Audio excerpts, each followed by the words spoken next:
How's it going, everyone? My name is DrapPep. Welcome back to another installment of this series. I have an interesting article to read. This is by TechRadar.com. The article is titled, I've spent months tracking AI personalities like Twitch streamer Nero Sama, and it feels like acceptance, but I think we're reading it wrong. And here's the thing, I really hope we're reading it wrong.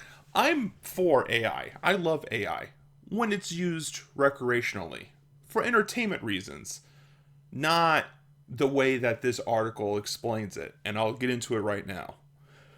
So, Nero Sama, which, God, I really hope I'm saying that right, is the most subscribed to user on streaming platform Twitch, where people broadcast themselves gaming, talking, creating, or just hanging out while audience watch, comment, or interact live.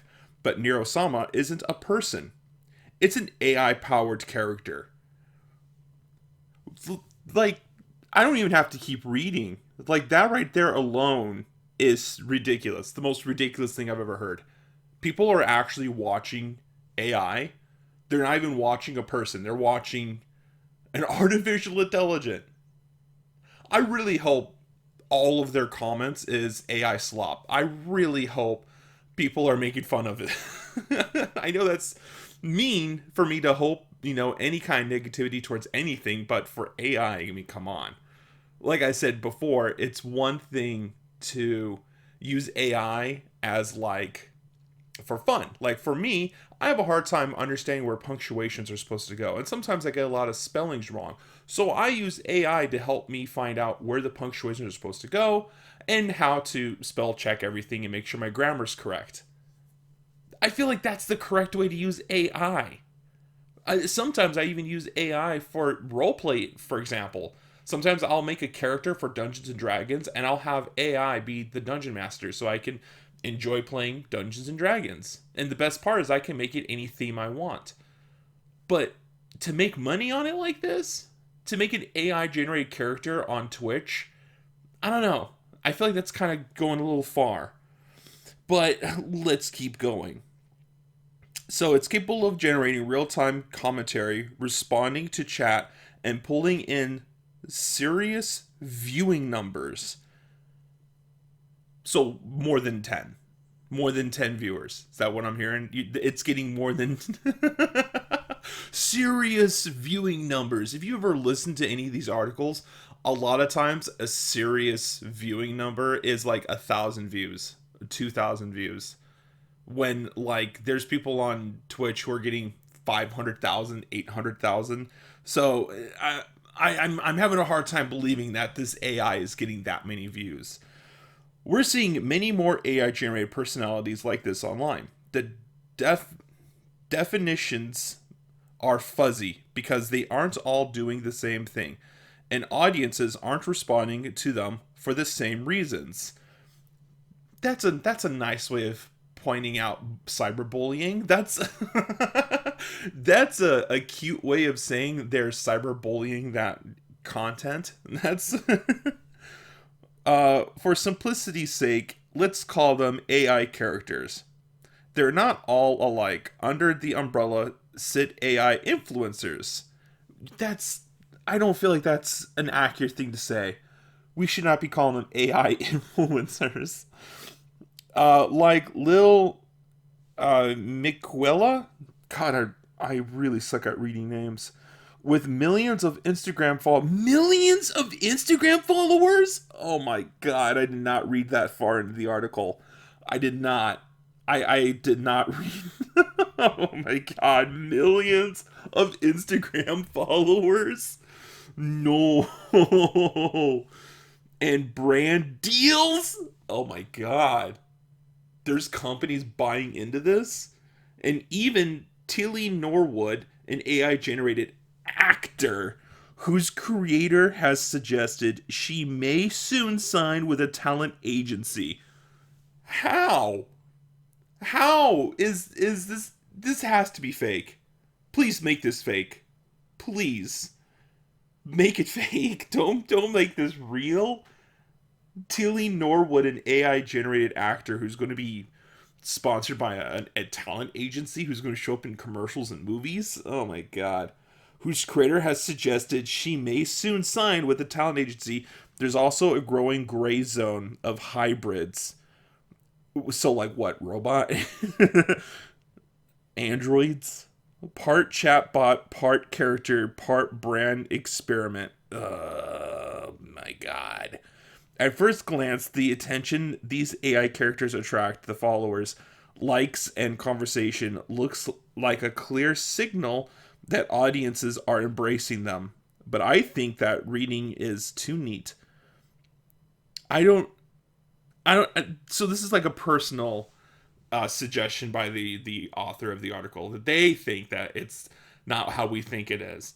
But the fact that these AI generated characters are getting brand deals and sponsorships and viewers and interactions, I don't know, man.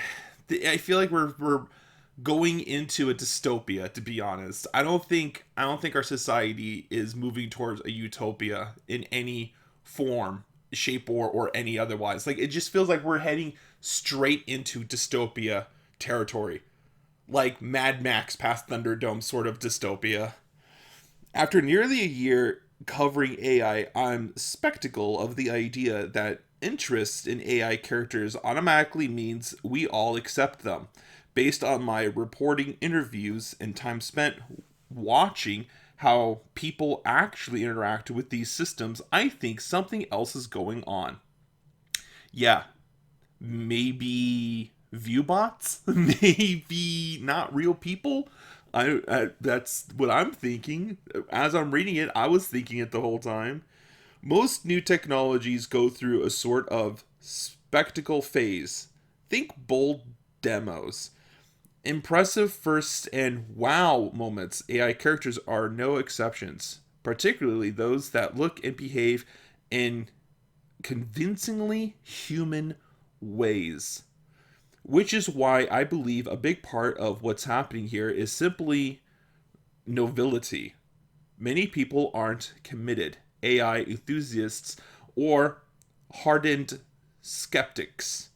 They're simply curious. Engagement spikes when people encounter something new, then drops once it becomes familiar. That's honestly true. I could vouch for that.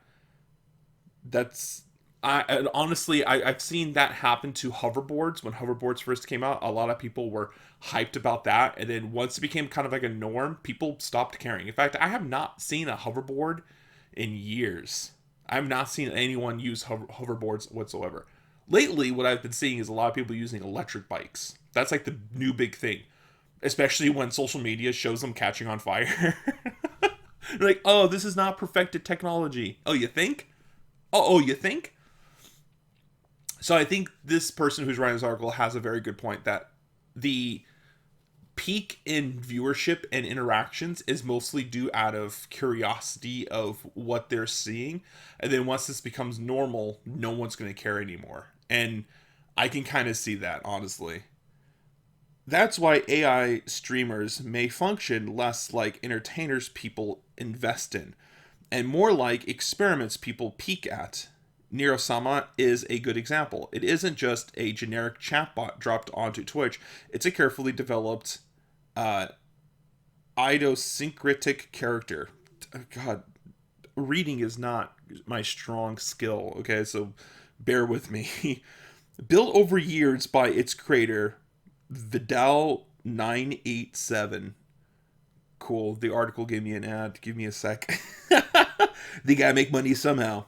As tech readers Eric Hal Schwartz noted, when we covered Neurosama earlier this year, Neurosama is the product of years of development. It's a specific idiosyncratic character. A generic chatbot on Twitch would not have any way of replicating that success. Interesting. I still think the way that we're using AI is a bit much. I am not against AI. Let me make that very, very clear. I love AI when it's used recreationally. When it's used for your entertainment, for either role play or for trying to interact in some meaningful way with something, but to actually have this level of, I'm going to use AI to make money on it. I'm going to use AI to make a whole movie and use it as the actors. No. Why are you trying to build a career on this? This should be used for fun, not for franchises. If I want to watch a movie, I want to see something that a human made with their own hands, with creativity and talent. I don't want to see something AI generated in movie theaters. I definitely don't want to see it on TV. So why? Why this push is my question. And I think they put it best. It's curiosity.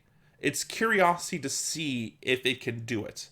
If it can make those movies, if it can truly do it. And then once it's been normalized and everyone's seen it 100 times, they're going to move on because no one's going to care anymore. No one's going to bother to worry about this anymore.